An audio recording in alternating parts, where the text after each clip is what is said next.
नमो अर्यन्ताणं नमो सिद्धाणं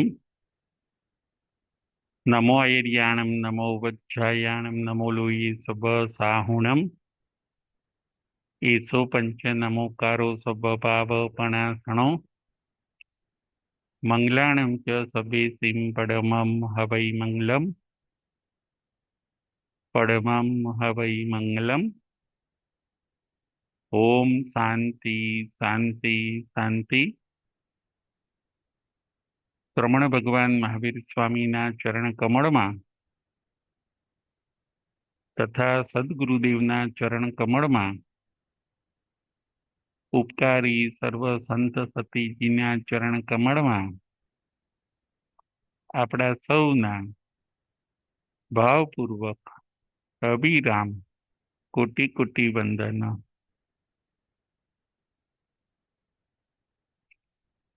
જય જિનેન્દ્ર। તારીખ 27/6/25 આગમ પ્રવચન। આજના આપણા પ્રવચનનો વિષય છે સિદ્ધ ભગવાનના ગુણ અને મુક્તિનું સ્વરૂપ।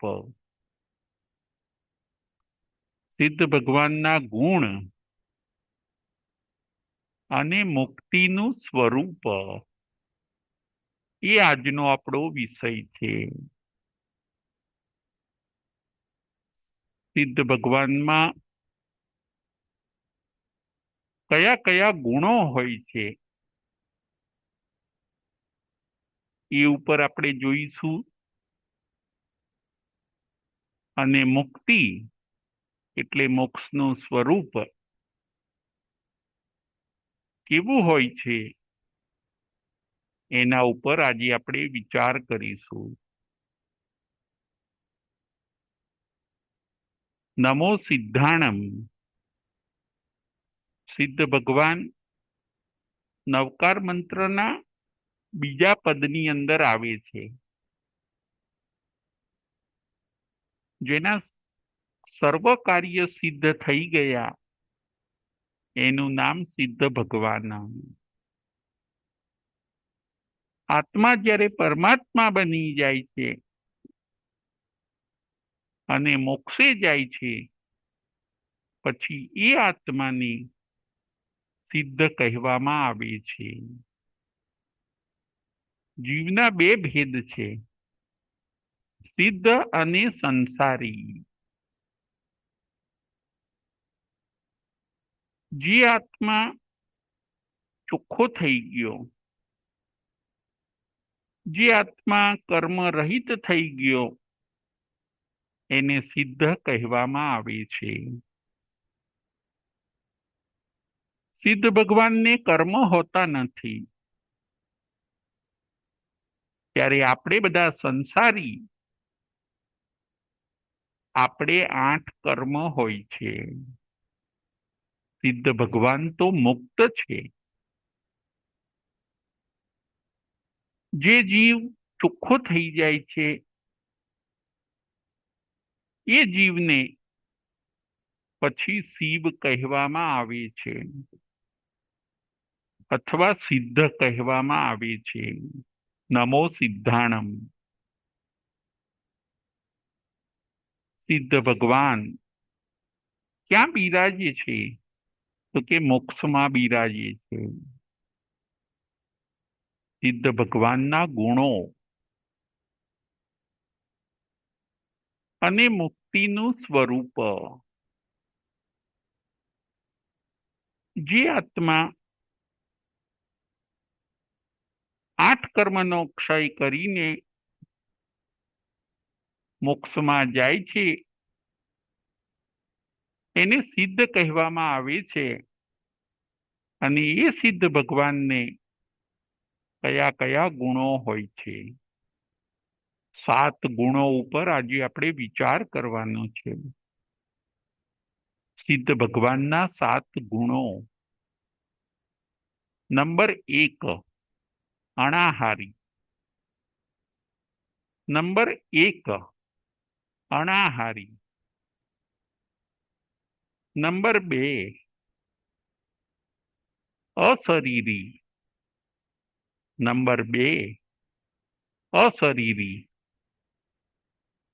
નંબર 3 અકસાઈ. નંબર 3 અકસાઈ. નંબર 4 અભાષક. નંબર 4 અભાષક. નંબર 5 અવ્યાબાદ સુખ. નંબર 5 અવ્યાબાદ સુખ. નંબર 6 અજર. નંબર 6 અજર. અને નંબર 7 અમર. નંબર 7 અમર.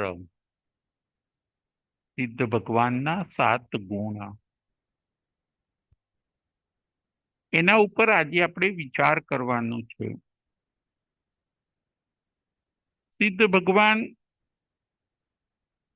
નો પહેલો ગુણ છે અનાહારી. સિદ્ધ ભગવાન આહાર કરતા નથી. ફૂડ. આહાર એટલે ફૂડ, ખોરાક. મોક્ષમાં જે બિરાજે છે સિદ્ધ ભગવાન, એ લોકોને ભૂખ લાગતી નથી. ભૂખ કયા કર્મના કારણે લાગે છે? તો આપણને જે ભૂખ લાગે છે એ ક્ષુધાવેદનીય કર્મના કારણે. જ્યારે સિદ્ધ ભગવાને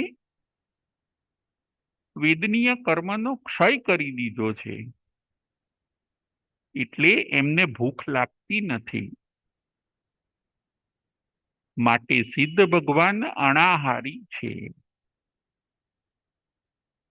એમને ખોરાકની જરૂર પડતી નથી.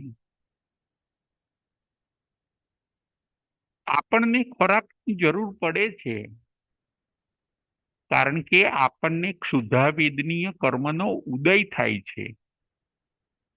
કર્મના કારણે આપણને ભૂખ લાગે છે. જ્યારે સિદ્ધ ભગવાનને કર્મ નથી એટલે એમને ભૂખ લાગતી નથી. પૂદગલને ખાય છે. શરીરને ખોરાકની જરૂર છે. જ્યાં શરીર જ નથી, ખાલી આત્મા જ છે, એને ખોરાકની જરૂર પડતી નથી.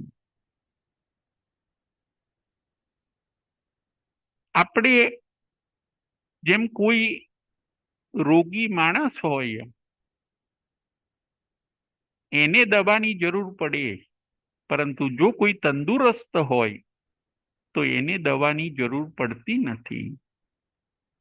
એમ સિદ્ધ ભગવાનનો આત્મા તંદુરસ્ત છે. રોગીને દવાની જરૂર પડે, પેશન્ટને મેડિસિનની જરૂર પડે છે, પણ દરેક જીવને મેડિસિનની જરૂર પડે એવું બનતું નથી. જેની હેલ્થ સારી હોય એને જેમ મેડિસિનની જરૂર નથી, બસ એવી જ રીતે સિદ્ધ ભગવાનને ખોરાકની જરૂર નથી. એ લોકો વગર ખોરાકે અનાદિ અનંત કાળ રહી શકે છે. જેમ આપણને હેલ્થ આવે એટલે મેડિસિન છૂટી જાય છે, એમ એ સિદ્ધ ભગવાન પણ જ્યાં સુધી સંસારમાં હતા ત્યાં સુધી ખોરાક લેતા હતા. મોક્ષમાં ગયા, પૂર્ણ થઈ ગયા, આત્માની હેલ્થ આવી ગઈ, ખોરાક છૂટી ગયો. પહેલો ગુણ અનાહારી. સિદ્ધ ભગવાન અનાહારી છે. સિદ્ધ ભગવાનનો બીજો ગુણ અશરીરી. સિદ્ધ ભગવાનને શરીર નથી. આપણે શરીર છે, સંસારી જીવોને શરીર છે, પરંતુ સિદ્ધ ભગવાનને શરીર નથી. શરીર નથી એટલે શરીરની ઉપાધિઓ પણ નથી. શરીર નથી એટલે શરીરની ક્રિયાઓ પણ નથી. સિદ્ધ ભગવાન અશરીરી છે. શરીર પણ કર્મના કારણે આપણને મળતું હતું. નામ કર્મના કારણે આપણને શરીર મળતું હતું. સિદ્ધ ભગવાને નામ કર્મનો ક્ષય કર્યો છે, એટલે એમને શરીર નથી, 5 ઇન્દ્રિયો નથી. આત્મા જેમ પેલા કેદી જેલમાંથી છૂટી જાય પછી જેલની તમામ વસ્તુઓ પણ નીકળી જાય છે, બસ એવી જ રીતે સિદ્ધ ભગવાનનું શરીર પણ છૂટી જાય છે અને 5 ઇન્દ્રિયો પણ છૂટી જાય છે. અત્યાર સુધી એ 5 ઇન્દ્રિયોથી જ્ઞાન કરતા હતા, ઇનડાયરેક્ટ. પણ હવે એમનો સોલ, હવે એમનો આત્મા ડાયરેક્ટ આત્માથી જ્ઞાન કરે છે. સેન્સીસની હેલ્પ લેવી પડતી નથી. વિધાઉટ સેન્સીસ સોલ ડાયરેક્ટ જ્ઞાન કરે છે. શરીર અને ઇન્દ્રિયો સાઈડમાં થઈ ગયા. જેમ કોઈ વોકર લઈને ચાલતું હોય, પણ પગ સારો થઈ જાય એટલે વોકર છૂટી જાય છે. બસ એવી જ રીતે હવે સિદ્ધ ભગવાનને શરીર પણ નથી, ઇન્દ્રિયો પણ નથી અને શરીરની ઉપાધિઓ પણ નથી. સિદ્ધ ભગવાનનો બીજો ગુણ અશરીરી. સિદ્ધ ભગવાનનો ત્રીજો ગુણ અકસાઈ. સિદ્ધ ભગવાનનો ત્રીજો ગુણ અકસાઈ. સિદ્ધ ભગવાનને કસાય નથી. ક્રોધ, માન, માયા અને લોભ, 4 કસાય બતાવ્યા. એમના સોલને, એમના આત્માને હવે કસાય નથી. ક્રોધ ન આવે સિદ્ધ ભગવાનને, માન એટલે કે ઈગો ન હોય, માયા એટલે કે ચીટિંગ ન કરે, અને લોભ એટલે ગ્રીડ સિદ્ધ ભગવાનને ન હોય. સહજાનંદ સ્વરૂપ પૂર્ણ પરમાત્મા એવા સિદ્ધ ભગવાન અકસાઈ હોય. ક્રોધ એ આવવાનું કારણ મોહનીય કર્મ છે. ક્રોધ આવવાનું કારણ મોહનીય કર્મ છે. એ મોહનીય કર્મનો ક્ષય થયો એટલે હવે એ પોતે એમને ક્રોધ કે માન આવતું નથી. એ કર્મનો પ્રભાવ હતો, પરંતુ કર્મ, મોહનીય કર્મ તૂટી ગયું. એના કારણે હવે એમને ક્રોધ પણ આવતો નથી. અકસાઈ. સિદ્ધ ભગવાન કેવા છે? અકસાઈ. કસાય ન હોય એની જગ્યાએ એની વિરોધી વસ્તુ હોય. ક્રોધની જગ્યાએ ક્ષમા, માનની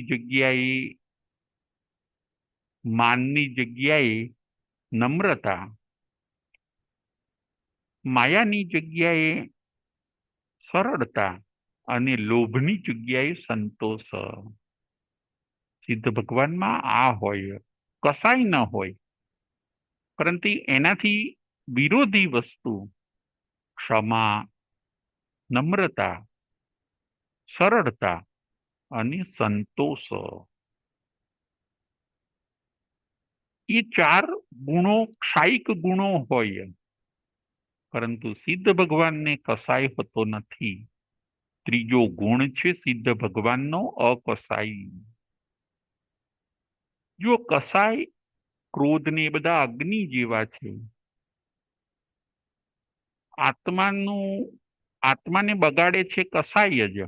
ક્રોધ, માન એટલે ઈગો કેટલો બધું બગાડે છે આત્માને.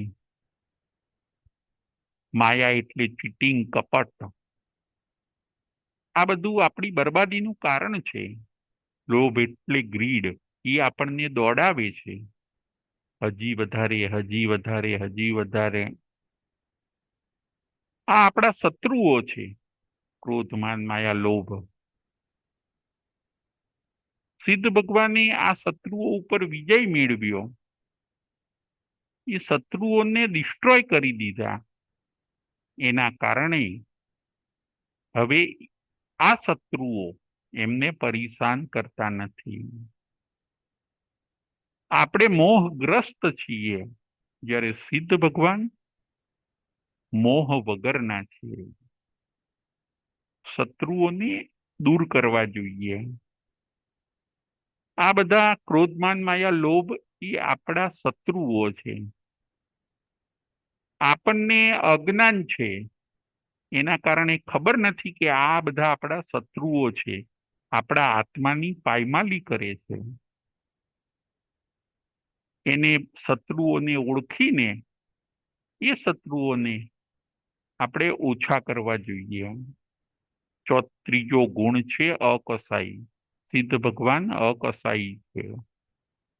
ચોથો ગુણ છે અભાષક. સિદ્ધ ભગવાન બોલતા નથી. બોલ બોલ કરવું એ પણ વિકૃતિ છે. સિદ્ધ ભગવાન કેવા હોય?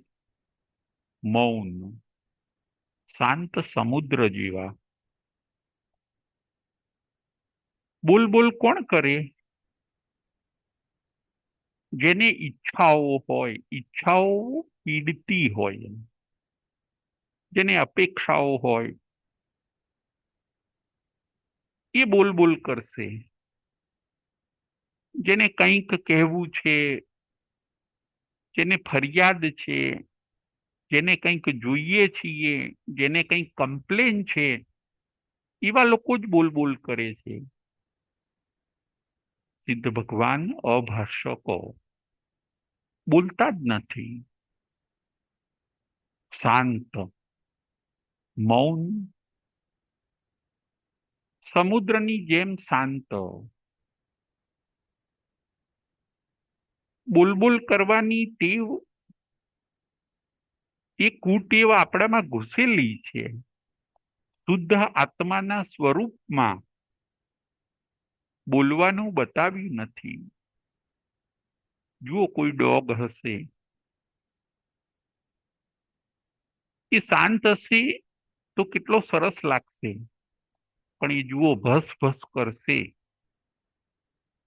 તો એ પણ કંટાળી જશે, અને એની આજુબાજુ વાળા પણ કંટાળી જશે. બોલવાની ટેવ આપણે પાડી છે એટલું જ નહીં, બોલવાની ટેવને આપણે વધારી છે. સિદ્ધ ભગવાન કેવા છે? અભાષક. એક શબ્દ પણ બોલે નહીં, સદા માટે મૌન. આ છે ચોથો ગુણ. સિદ્ધ ભગવાનનો પાંચમો ગુણ અવ્યાબાધ સુખ. સિદ્ધ ભગવાન જે આત્મા મોક્ષે ગયો છે, એનો પાંચમો ગુણ અવ્યાબાધ સુખ. અવ્યાબાધ એટલે બાધા રહિત સુખ. અવ્યાબાધ સુખ એટલે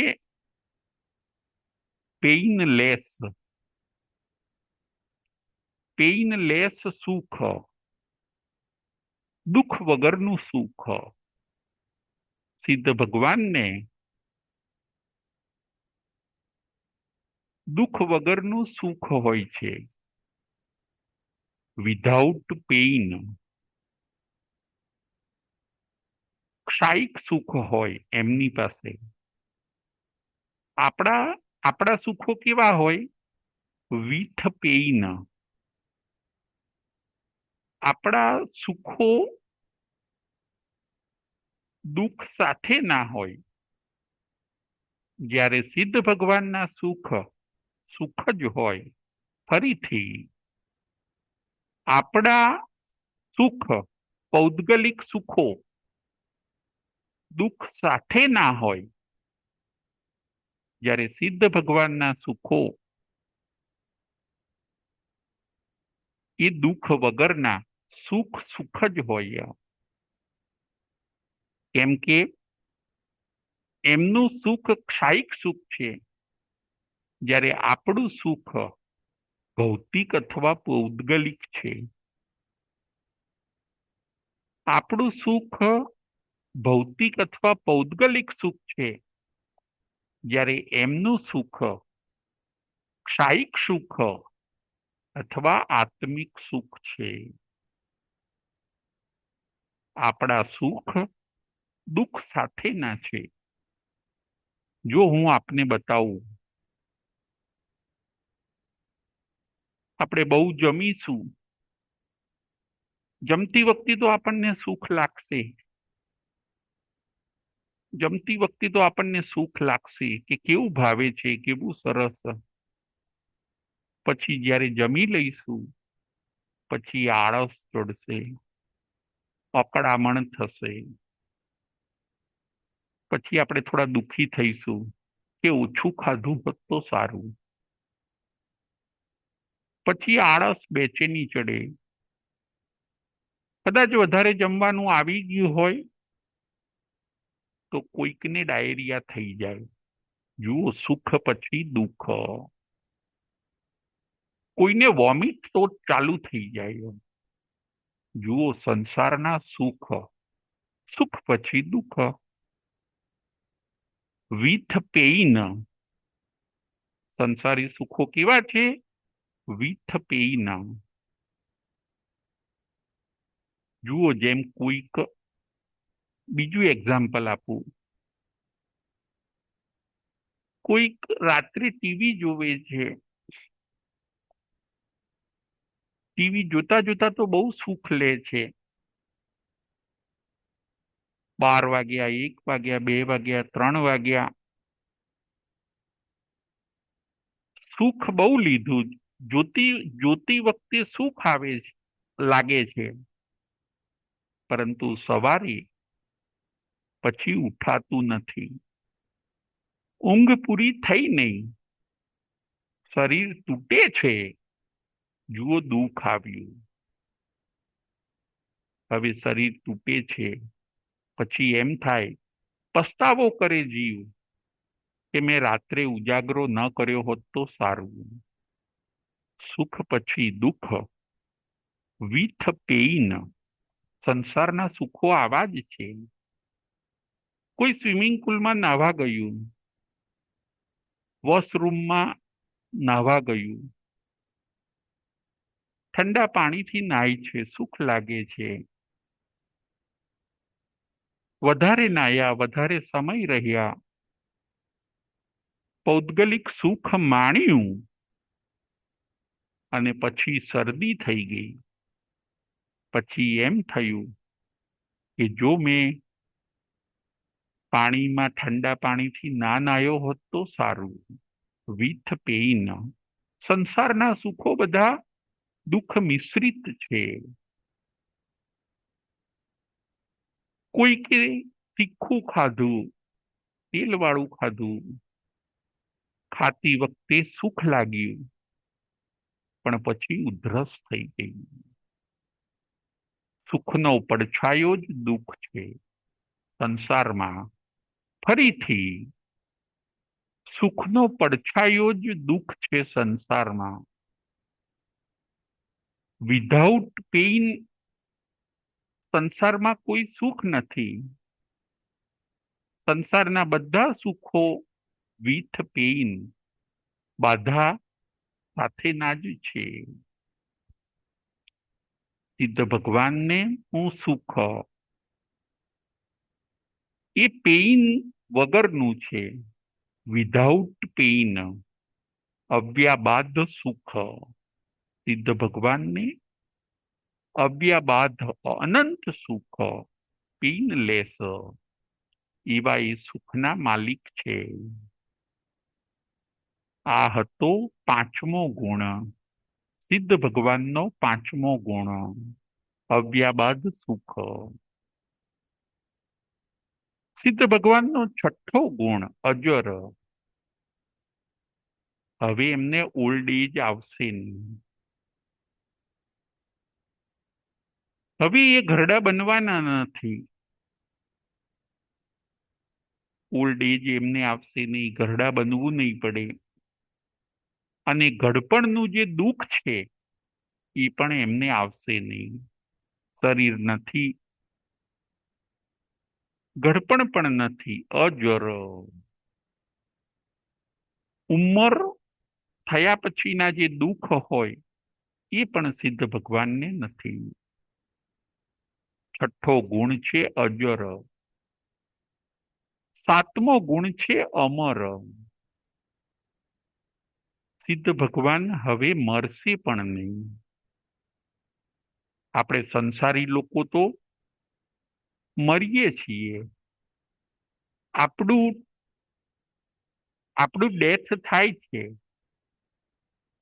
અહીંથી મરીને બીજે જઈએ. પરંતુ સિદ્ધ ભગવાનને હવે મરવાનું નથી. એ કેવા છે તો કે અમર, સાદી અનંત કાળ એ પોતે મોક્ષમાં રહે છે. કારણ કે જન્મ મરણના ફેરા એમના શું થયા? પૂરા થઈ ગયા. જન્મ મરણના ફેરા એમના છૂટી ગયા. હવે મરવાનું પણ નથી, નવો જન્મ પણ લેવાનો નથી. જે જન્મ મરણની ચેન હતી, સાંકળ હતી, એમાંથી એ બહાર નીકળી ગયા. જેમ ઘંટી, જૂના જમાનામાં ઘંટી હતી લોટ દળવાની. એ ઘંટીના બે વ્હીલ હોય, પથ્થરના બનેલા. એમાં જે દાણા બે વ્હીલની વચ્ચે આવી જાય એને પીલાવવું પડે છે. પરંતુ જે દાણા ઉડીને કૂદીને બહાર નીકળી જાય છે એને પછી બે વ્હીલની અંદર પૂરા પીસાવવું નથી પડતું. બસ એવું જ છે જન્મ અને મરણ. એના બે વ્હીલ છે, ઘંટીના બે વ્હીલ હોય એવી રીતે. એક જન્મનું ને એક મરણનું. જો મરણ નથી સિદ્ધ ભગવાનને તો હવે નવો જન્મ પણ નથી. જન્મ મરણથી રહિત, ચેનમાંથી બહાર નીકળી ગયા. જે જન્મ મરણની સાયકલ ચાલતી હતી એ એમણે છોડી દીધી. એટલે સાતમો ગુણ છે અમર. સિદ્ધ ભગવાનના સાત ગુણ આપણે જોયા. મુક્તિનું સ્વરૂપ. સિદ્ધ ભગવાન ક્યાં બિરાજે છે તો કે મુક્તિમાં બિરાજે છે.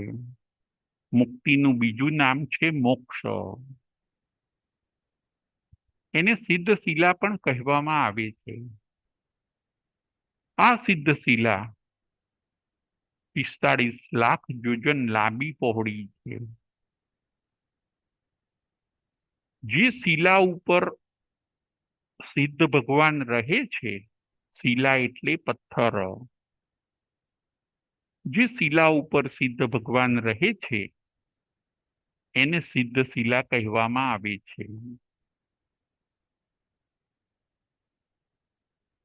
એ સિદ્ધ શિલાનું બીજું નામ મોક્ષ. મોક્ષની અંદર કેટલાય જીવો જાય છે. જ્ઞાન ધ્યાનની આરાધના કરીને મોક્ષની અંદર અનંત જીવો અત્યાર સુધી ગયા છે, અનંતા અનંત જીવો. મોક્ષમાં જો કોઈ વાર ગેપ પડે, કોઈ જીવ ન જાય તો ક્યાં સુધી ન જાય? મોક્ષમાં જો ગેપ પડે, કોઈ જીવ ના જાય મોક્ષમાં તો ક્યાં સુધી ન જાય? Maximum time.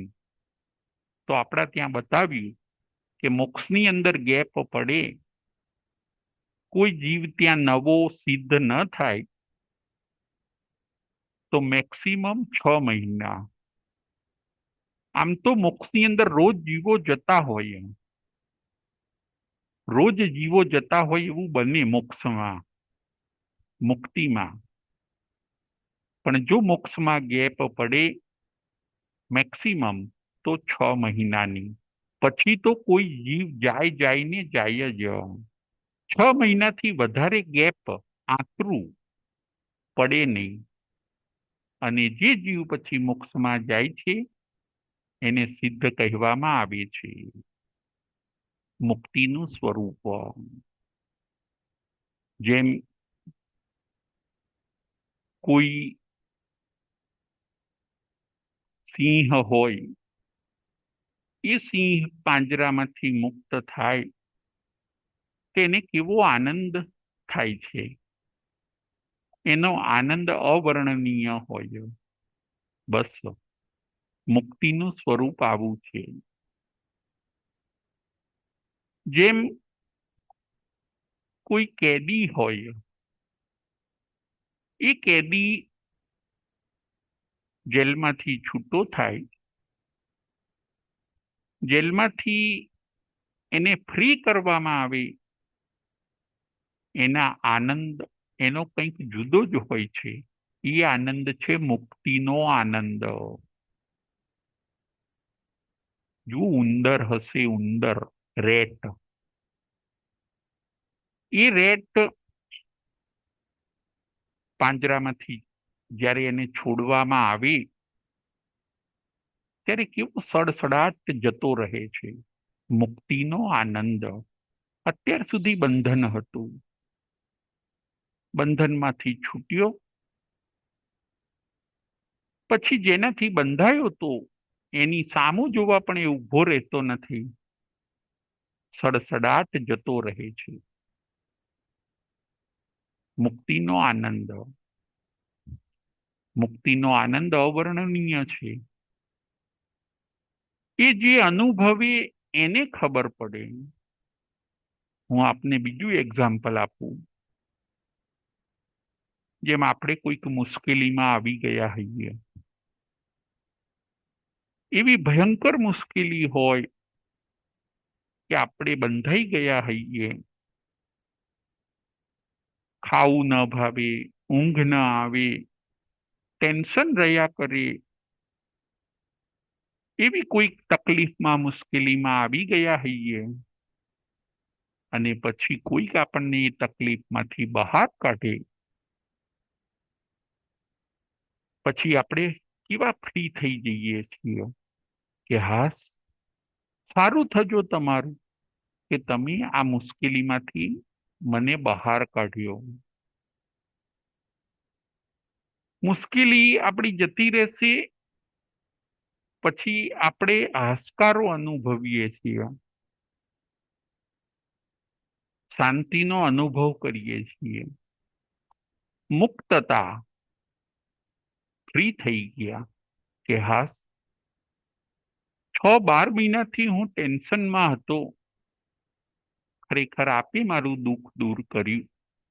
મુક્તિનો આનંદ. આ છે મુક્તિનો આનંદ. કોઈક આપણી મુશ્કેલી જતી રહે, પછી જુઓ આપણે શાંતિનો શ્વાસ લઈશું. હવે આપણને ખાવું પણ ભાવશે, ઊંઘ પણ આવશે, મુશ્કેલી ગઈ. બસ એવું જ છે. સિદ્ધ ભગવાન શાંતિમાં છે, એમને હવે કોઈ મુશ્કેલી નથી. પોતાના 7 ગુણોની અંદર એ લોકો રમે છે. જેમ કોઈ ડોગ હોય, એ ડોગ ની પાછળ બીજા ડોગ પડ્યા હોય તો એ ડોગ દોડે છે દુઃખથી છૂટવા માટે.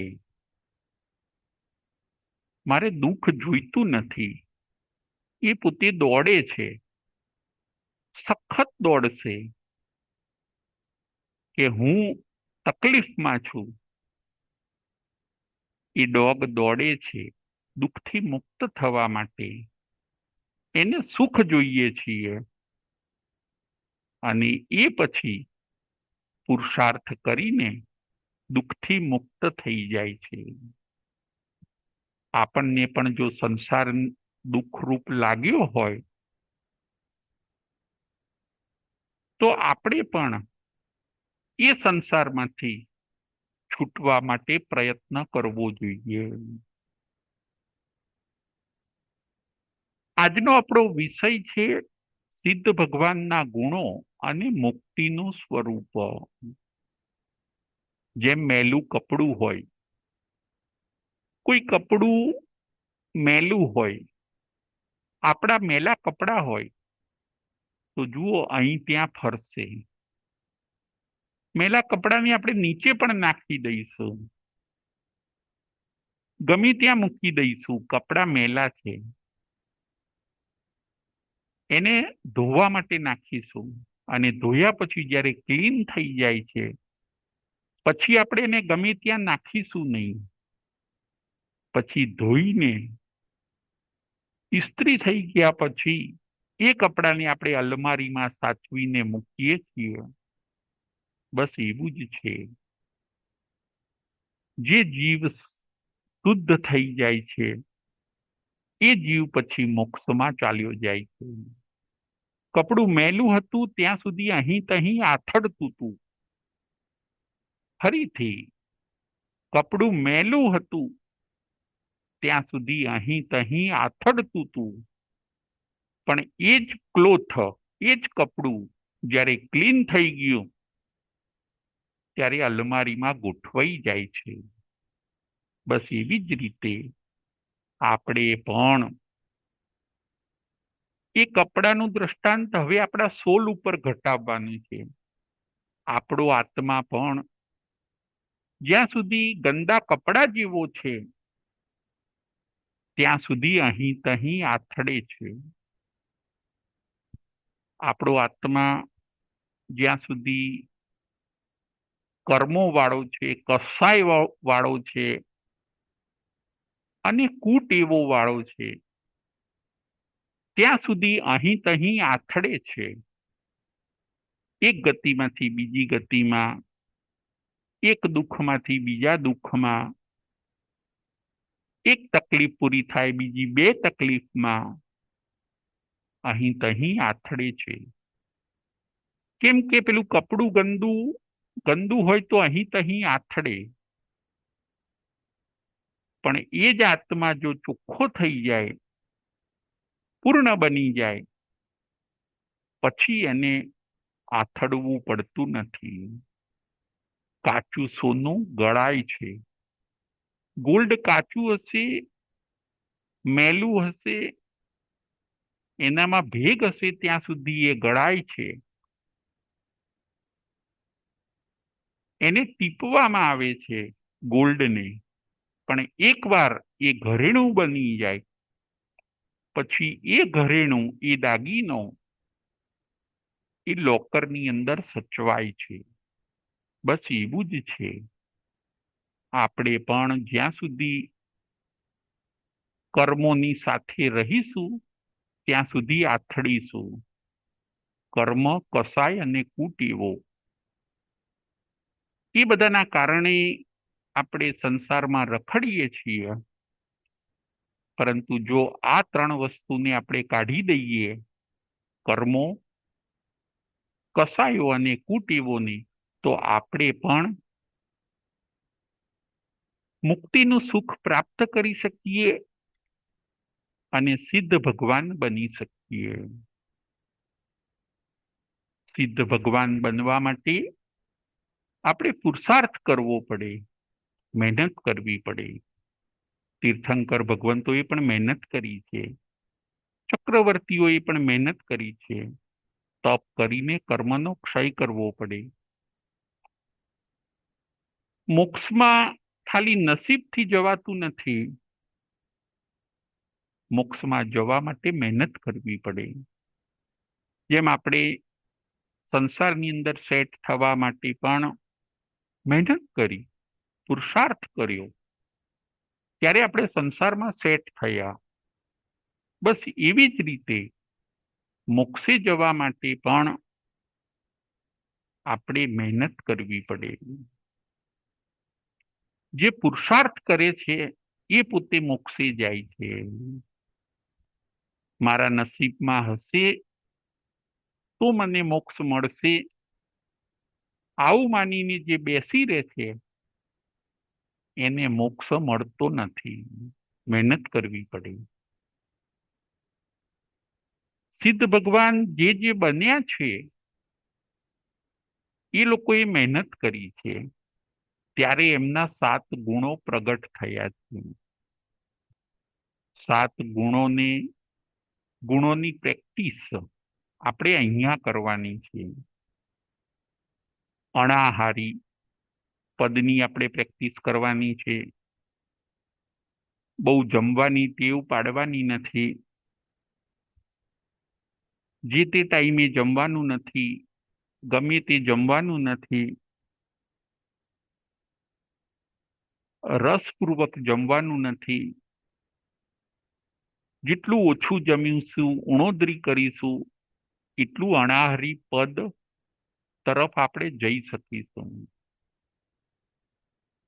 અશરીરી બનવા માટેની પણ આપણે પ્રેક્ટિસ કરવાની છે. શરીર પ્રત્યેનો રાગ ઓછો રાખવાનો, તો આપણે અશરીરી બનવા તરફ જઈ શકીશું. અકસાઈ બનવા માટે પણ આપણે પ્રેક્ટિસ કરવાની છે. કસાઈ નહીં કરવાનું. કસાઈ થઈ જાય એવા ચાન્સ હોય તો પણ એવા ચાન્સને આપણે ફેલ કરવાના. જો કસાઈ કરી રાખીશું તો શુદ્ધ થવાના બદલે પાછા અશુદ્ધ જ થઈશું. સિદ્ધની પર્યાય ખુલશે નહીં અને સંસારી પર્યાય ગાઢ થયા કરશે. એટલે અકસાઈ બનવાની પણ આપણે પ્રેક્ટિસ કરવાની. સંસારમાં રહ્યા અણાહારી બનવાની પ્રેક્ટિસ કરવાની, અશરીરી બનવાની પ્રેક્ટિસ કરવાની, અકસાઈ બનવાની પ્રેક્ટિસ કરવાની. ચોથું, અભાષક, મૌન કરવાનું, ઓછું બોલવાનું. જરૂર પડે તો જ બોલવાનું. આનાથી આપણે શુદ્ધ પર્યાય બાજુ જઈએ છીએ.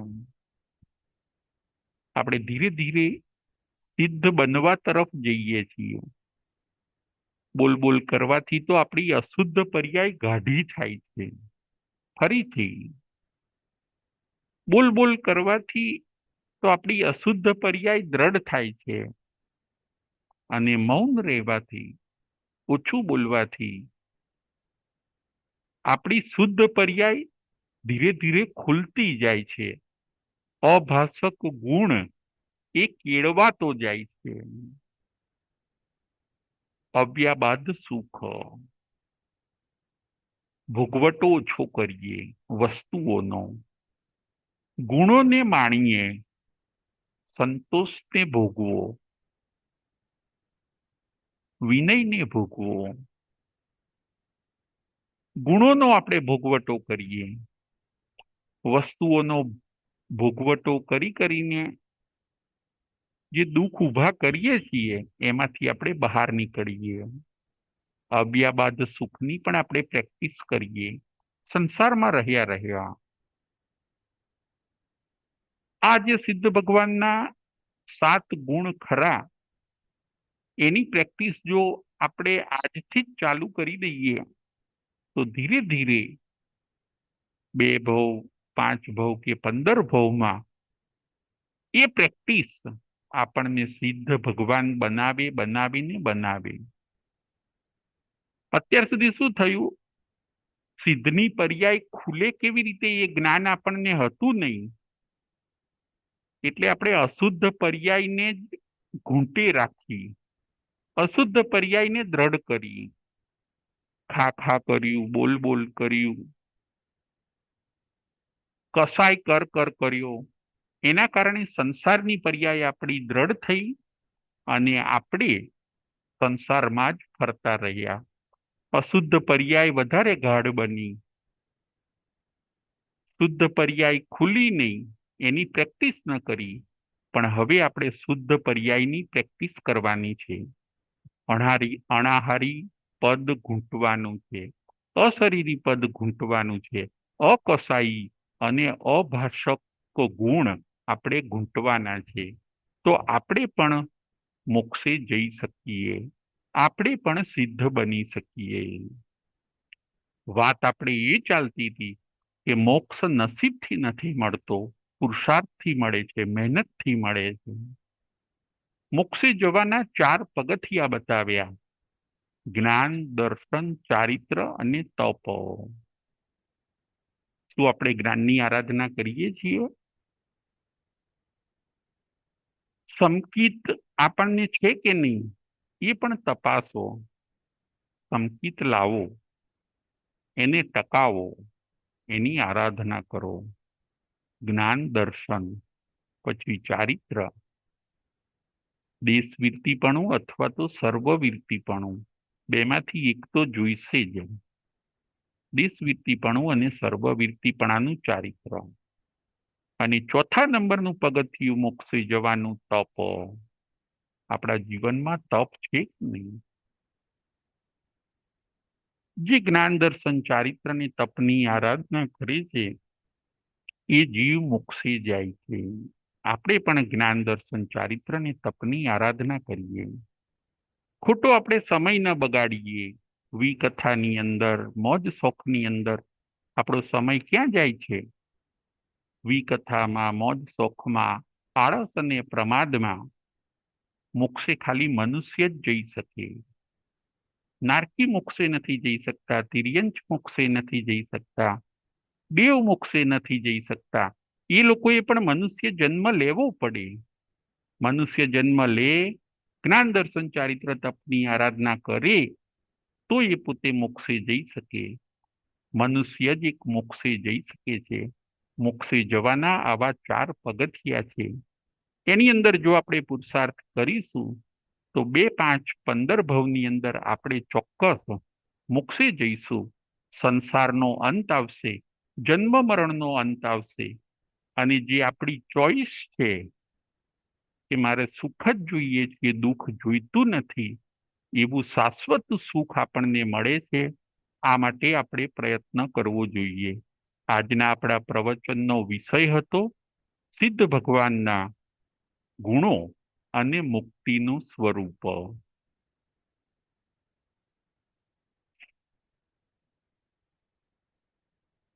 પ્રશ્નોત્તરી.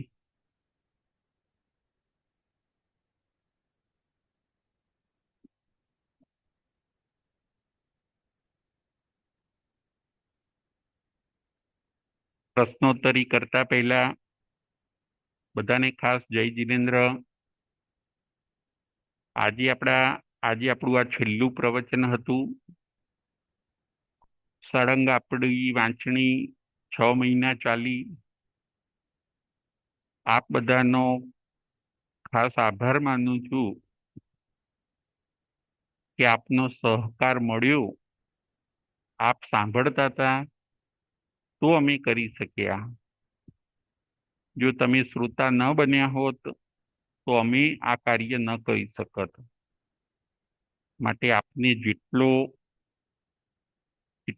આપનો આભાર માનીએ એટલો ઓછો છે.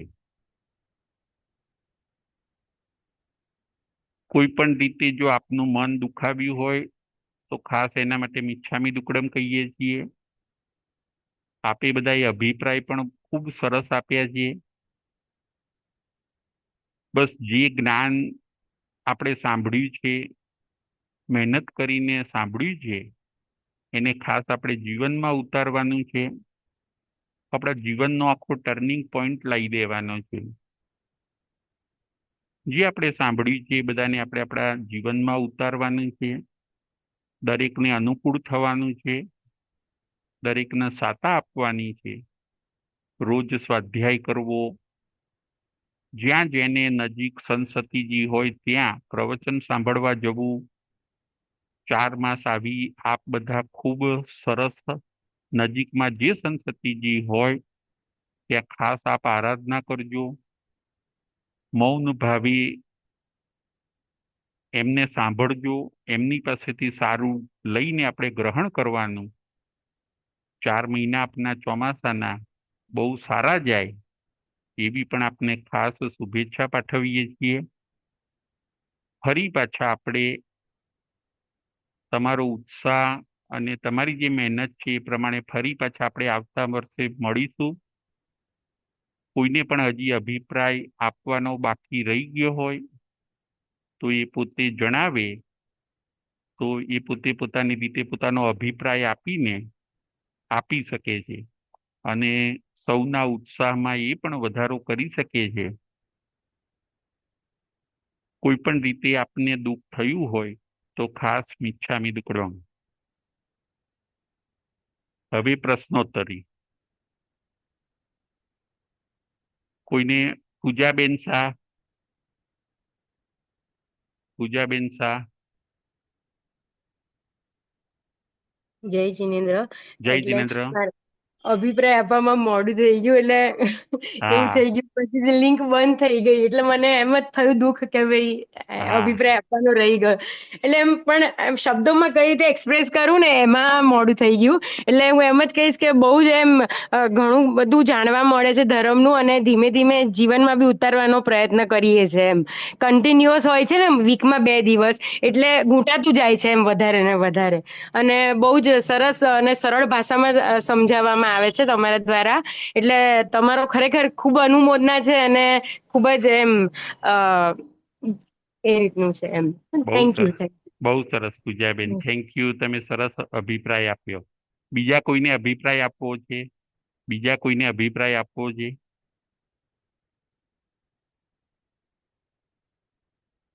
બીજા કોઈને અભિપ્રાય? ચાલો હવે પ્રશ્નોત્તરી. સિદ્ધ ભગવાનના 7 ગુણ કયા? સિદ્ધ ભગવાનના 7 ગુણ કયા? ચૈતાલીબેન ધ્રુવ.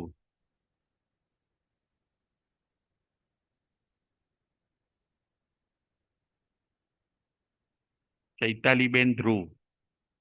જય જિનેન્દ્ર. જય જિનેન્દ્ર. સિદ્ધ ભગવાનના 7 ગુણોમાં પહેલું અણાહારી, બીજું અશરીરી, ત્રીજું અકસાઈ, ચોથું અભાષક, પાંચમું અવ્યાબાદ સુખ, છઠ્ઠું અજર અને સાતમું અમર. બહુ સરસ, બહુ સરસ. હવે બીજો પ્રશ્ન. સિદ્ધશિલા કેટલા યોજન લાંબી પહોળી છે? સિદ્ધશિલા કેટલા યોજન લાંબી પહોળી આ છે? સૂચોમાં લોર લખી. હેતલબેન શાહ, સિદ્ધશિલા કેટલી લાંબી પહોળી છે? હેતલબેન શાહ. હેતલબેન ગોપાણી. જય જિનેન્દ્ર. જય જિનેન્દ્ર. સિદ્ધશિલા 45 યોજન લાંબી છે. બરાબર છે. 45 લાખ યોજન લાંબી પહોળી. બરાબર છે. હવે આગળ.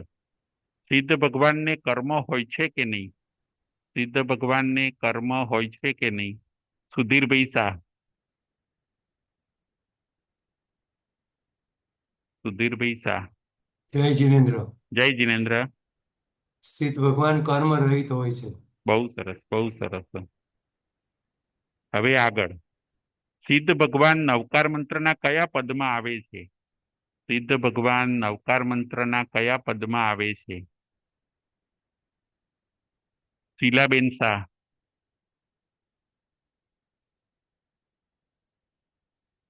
શીલાબેન શાહ. જય જિનેન્દ્ર સાહેબ. જય જિનેન્દ્ર. સિદ્ધ ભગવાન બીજા પદ નવકાર મંત્રના બીજા પદમાં આવે છે, નમો બ- સિદ્ધાર્થ. બહુ સરસ, બહુ સરસ. હવે આગળનો પ્રશ્ન. મોક્ષમાં આંતરું પડે તો કેટલા સમયનું પડે? મોક્ષમાં આંતરું પડે તો કેટલા સમયનું પડે છે? મોક્ષની અંદર મેક્સિમમ આંતરું પડે તો કેટલા સમયનું પડે છે? પૂજાબેન શાહ.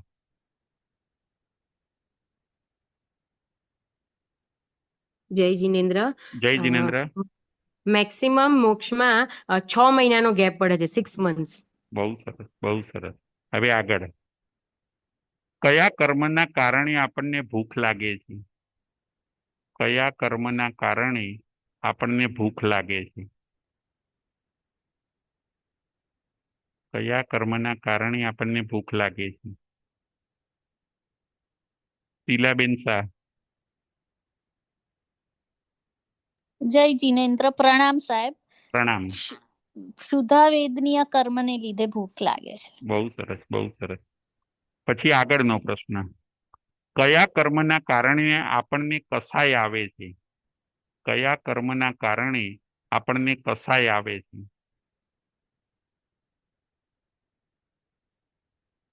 સુધીરભાઈ શાહ. જય જિનેન્દ્ર. જય જિનેન્દ્ર.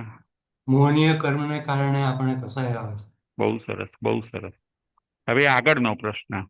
મોક્ષે જવાના 4 પગથિયા કયા છે? મોક્ષે જવાના અથવા સિદ્ધ શિલાએ જવાના 4 પગથિયા કયા છે? ચૈતાલીબેન ધ્રુવ.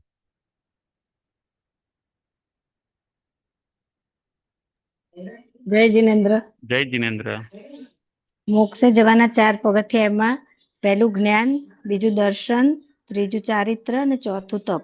બહુ સરસ, બહુ સરસ. હવે છેલ્લો પ્રશ્ન. છેલ્લો પ્રશ્ન. મોક્ષ નસીબથી મળે છે કે પુરુષાર્થથી મળે છે? મોક્ષ આપણને નસીબથી મળે છે કે પુરુષાર્થથી મળે છે? હેતલબેન ગોપાણી.